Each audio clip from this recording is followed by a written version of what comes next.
Okay, we can get right into it. All right. Okay, today is October 26th, 2010, and I am interviewing Mr. Robert Wiley. He is a candidate for mayor in the Grambling mayoral runoff election scheduled for November the 2nd, which is next Tuesday. And we're very excited for this opportunity. Mr. Wiley, can you tell us, in your opinion, what do you believe Grambling's greatest need is? As you have walked through Grambling, you're a citizen of Grambling, obviously, and how long have you been there? How long have you lived there? I've been back in Grambling for about 2 years. I grew up in Grambling, though. Yes. Elementary school, high school, and college, and moved away and came back and lived in El Dorado, Arkansas, and then Ruston, and then we moved back to Grambling about 2 years ago. I see. So based on your own observations and what you're hearing from your constituents, what do you believe Grambling's greatest needs are? Well, number one, people are concerned about the finances of the town, and I think that has to be addressed first, because it keeps us from taking advantage of opportunities that are out there. So that's number one. Mm-hmm. And then number two would be economic development. I think a lot of people are concerned that we're not keeping up with other municipalities in the area as far as growth and developing businesses. So, I see. So that'd be number two. How would you go about addressing those needs? What are your plans? On the financial side, I think first of all, we would just need to do a full assessment of the whole financial internal controls, Mm-hmm. the whole area, and see what it is that needs to be done, and we need to make sure that we have the people in place to get things done and to get the finances done correctly, and then bring the auditors back in to get us back on track.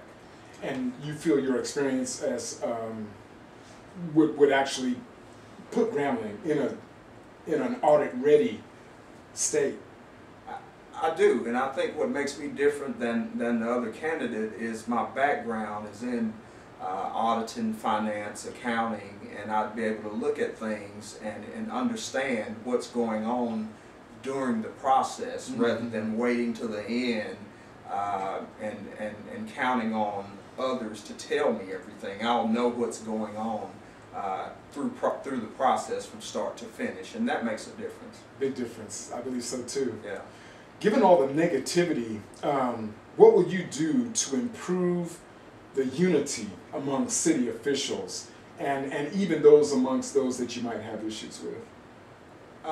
I think just come in and create a professional environment, talk about the positives and focus on the positive things. I think we've gotten caught up on talking too much about negative things, and it kind of feeds. Once you focus so much on the negativity, it just becomes bigger. So I think when we start talking about positive things like getting the finances in order, economic development, bringing businesses in, and then things become more unified because Yes. you're working together toward a common goal.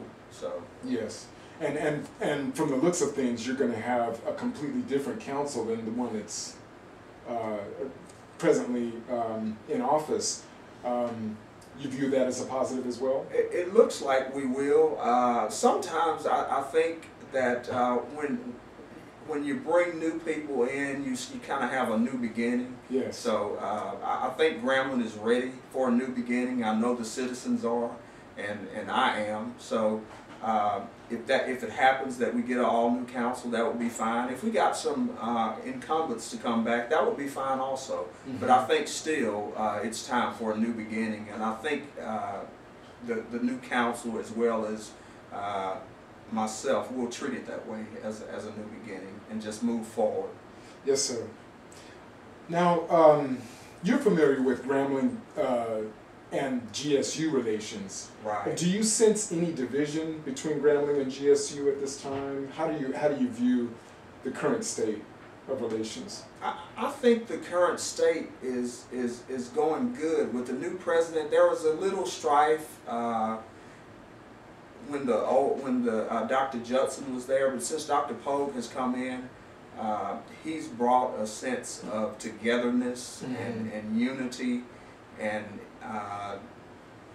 the city and the university have been talking and working together on some things. I met with Dr. Pogue, as a matter of fact, about 2 weeks ago, just as a courtesy. Yes. And to get to know him. I had seen him at functions, but I had never sat down with him, so I met with him for about 30 to 45 minutes a couple of weeks ago. That's wonderful. But I think it's going to be a great relationship between the city and the university, because I know from Dr. Pogue's standpoint, that's what he wants, and I know from my standpoint, I want it that way too. I see. When you think of Grambling as a city, as a municipality, what do you view some of Grambling's strengths? You know, in looking at Grambling, I think the major strength would be our location. When it comes to major highways, we're right there off of I-20. We have Highway 80 going through. Of course, the university is a huge strength that we have to take advantage of. Most towns would just love to have I-20 and Highway 80 and a university in the middle. Yes. Just perfect for economic development, perfect for almost anything. You have all this human capital too that you can take advantage of. Yes. Grambling has unlimited potential. We just need someone to harness us in the right direction. Very good. What would you say Grambling's weakness is at this point? I think one of Grambling's weaknesses would be infrastructure. Infrastructure. Yeah, we have to work on our infrastructure. You can't really grow unless you get those things in order first, and that would be a weakness, and that would be something that we would need to address. Deferred maintenance, we'd have to address that, but definitely infrastructure would be a weakness. I see. How will you improve Grambling's business? Or in other words, what recommendations would you make to improve Grambling's business and town economy and encourage other industries to come in? You know, I've written a detailed economic plan on that. Okay. And number one, Grambling has been working short term. Grambling has been working on a hotel, the establishment of a hotel in town over the past 2 years. That is kind of at a standstill because of primarily the finances right now on the group that was going to bring the hotel in. But I would start there and help that project to move forward, because I think it's important that we start with an anchor type tenant, and a hotel would be great because you have the university right there. Yes. You have people coming in and out all the time. Yes. So we start there, right there off I-20 with the hotel, and then we move to things like the establishment of a branch bank. You know, we do restaurants around the hotel and have the hotel feed off the restaurants and vice versa. The next thing we want to do, maybe a medium range type goal, would be to look at the village, downtown area, and maybe it's private property, but you know, we would figure out some way to work with the property owners to do a facelift in the village and maybe cut out some of the traffic and make it more pedestrian friendly, and have people walk, especially since we have the Eddie Robb Museum right there. As tourists come in, you know, they can walk and visit shops and maybe have some coffee shops, places to sit, you know, kind of like in other university towns, and just draw that traffic to the historical district downtown that visits the Eddie Robb Museum. and also the students. I mean, it would give them somewhere to go. And you know, there could be all kind of things. There could be a jazz club in the village.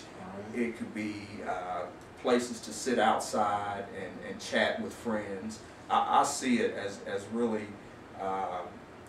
kind of like other universities. You know, I think what comes to my mind is Austin, a smaller scale of the University of Texas in Austin. Just walking down the street where there's burger joints, shirt shops, coffee shops, jazz clubs, and just really